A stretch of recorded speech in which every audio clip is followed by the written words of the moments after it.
Salut les gars, j'espère que vous allez super bien. Aujourd'hui, une nouvelle vidéo dans laquelle nous allons voir quelles sont les 5 choses que vous devez obligatoirement checker avant de rentrer dans un trade. Plusieurs traders qui ont des années comme 2 ans, 3 ans d'années d'expérience ne sont pas rentables juste en évitant ça. Donc nous allons voir dans cette vidéo 5 choses que vous devez checker avant de rentrer dans une position pour pouvoir espérer la rentabilité via votre trading que vous êtes en train de faire. Alors on se retrouve suite à mon intro. Ok, pour ceux qui ne me connaissent pas, moi c'est Eva Daradi, trader indépendant, CEO Gordon Boss Speculative, le trader à l'entrée de précision comme vous le connaissez. Ça. Ok, la première critère, c'est que c'est votre stratégie. C'est tout simplement votre stratégie que vous avez établie pour pouvoir prendre une position. Vous devez d'abord chercher, vérifier. Est-ce que l'analyse que vous êtes en train de faire là, ça respecte votre stratégie? Si c'est la stratégie de SMC que vous utilisez, est-ce que votre analyse, ça respecte la SMC là? Est-ce que les niveaux de BOS et les niveaux de choc sont pris en compte dans l'analyse? Si c'est ICT que vous utilisez, si c'est la support résistance, les trendlines que vous êtes en train d'utiliser, est-ce que l'analyse que vous avez fait là, est-ce que ça respecte votre stratégie? C'est ça la première des choses. D'abord, vous vérifiez ça. Vérifiez toute l'analyse avant de rentrer dans le trade. D'abord, vérifiez si ça respecte d'abord votre critère de trading que vous avez prédéfini. Vous comprenez? Donc, c'est la première des choses que vous devez vérifier ça. La deuxième des choses, c'est la confirmation de trading. Ok? La confirmation de trading, c'est que lorsque le prix va arriver dans votre zone avant de prendre une trade, vous devez attendre d'abord une confirmation sur votre zone. Ce qui dit que lorsque la position va rentrer dans votre zone, vous n'allez pas prendre ça en même temps parce que chaque zone n'est pas sécurisée. Toutes les zones n'est pas sécurisées. Alors, toutes les zones peuvent être cassées. Maintenant, si vous attendez une confirmation de trade avant de prendre une position là, vous pouvez augmenter votre probabilité que le prix aille dans votre sens. Vous comprenez? Donc, il faut vérifier d'abord. Il faut avoir aussi une confirmation de trade pour pouvoir prendre l'entrée.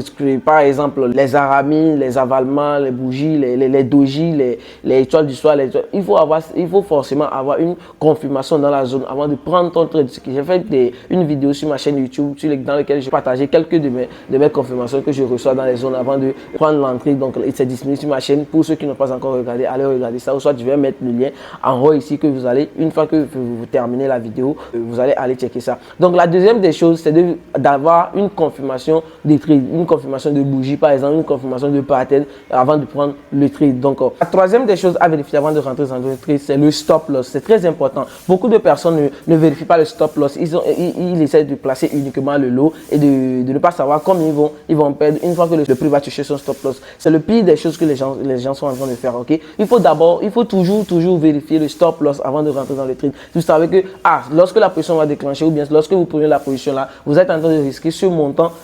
Si la position touche votre stop loss. Et toujours, il faut forcément placer le stop loss. N'attendez pas que lorsque le prix va toucher une ligne de votre stop loss, avant que vous allez clôturer votre position, il faut toujours le placer. Placer le stop loss et que lorsque le prix va invalider votre zone, et ça va toucher votre stop loss. Il faut toujours avoir à l'idée que le stop loss est toujours placé dans une zone d'invalidation. Ce qui dit que lorsque le prix casse cette zone, ce qui dit que le prix n'est plus dans votre sens, ça a invalidé votre analyse. Donc il faut toujours placer le stop loss au cas où le marché va invalider votre zone, il va venir toucher le stop loss. C'est très important d'avoir le stop loss. Et aussi, avant de rentrer dans le trade, il faut calculer combien on va perdre si le marché touche le stop loss.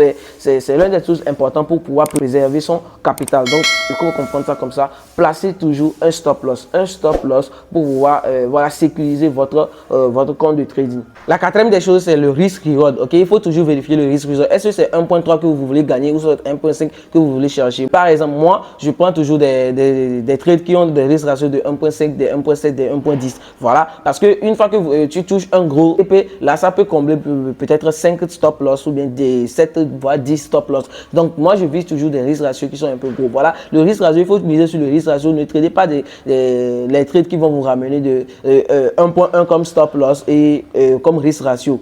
C'est que vous n'allez rien gagner. Si vous touchez encore un autre stop loss, vous allez voir que votre gain que vous avez eu est déjà parti ça. Mais si vous visez des 1.5, 1.7, vous allez voir que même si vous touchez un stop loss, ça ne va pas combler tout votre bénéfice que vous avez fait. Donc, il faut toujours vérifier le risque reward aussi avant de rentrer dans une position et un risque reward que vous voulez toucher. Par exemple, si c'est 1.3 que vous allez définir, si vous faites l'analyse et vous voyez que le TP ne t'apporte pas un risque ratio de 1.2, 1.3 là, alors il faut éviter l'analyse. Mais si ça t'apporte plus, alors il faut prendre l'analyse, vous comprenez? Donc, il faut vérifier toujours le risque reward aussi avant de rentrer dans un trade. Dernière chose, c'est le lot à prendre lorsque vous allez rentrer en position. En fait, beaucoup de traders ne pensent pas au lot parce que si tu as un stop loss qui est prédéfini, alors tu dis que tu vas prendre ce trade, tu vas prendre un lot de 0.05 ou bien un lot de 0.1. Voilà, le lot est très important dans votre panier, dans votre parcours de trade. Le lot est très important. Si vous avez un compte qui ne peut pas prendre un lot de 0,1, ce qui veut dire que lorsque vous prenez un lot de 0,1 à votre stop loss, le compte va cramer. Ce qui veut dire qu'il faut juste éviter de prendre un 0,1 là et de prendre un lot qui peut vous faire une perte de 50% de votre compte par exemple. Donc au lieu de cramer le compte sur cette seule position, il faut plutôt diviser le lot et diviser le lot et prendre la position pour pouvoir avoir une perte, peut-être si le marché touche le stop loss, une perte de 50% de votre compte. Donc le lot est très important. Vérifiez toujours le lot. Si vous allez rentrer dans un trade, même si vous avez tout défini, tout prédéfini, même si vous allez appuyer sur un buy ou bien un buy limite, vérifiez toujours le lot parce qu'il y a des fois des erreurs aussi que les gens font. Le marché, ils ont sur un marché pour prendre par exemple le lot de 0,1 et comme l'autre marché, le lot minimum n'est pas 0,1 par exemple, il veut placer un buy ou bien il ne vérifie pas le partie du lot pour voir est-ce que le marché est, voilà, c'est ça le lot minimum sur ce marché. Il ne calcule pas ça et puis il appuie sur buy en même temps. Cela fait cramer des comptes aux gens parce que lorsque tu prends en même temps le lot, lui il est déjà, d'abord il y a le spread qui va prendre le moins et à quelques pips, voilà, étant donné que c'est un gros lot qui est sur ce marché, alors pouf, ton compte va partir en fumée si tu ne sais pas bien faire, tu n'as pas vite clôturé la position. Donc il faut vérifier toujours le lot avant de rentrer dans une position. Je vous invite à vous abonner à cette page car je délivre des contenus très intuitifs.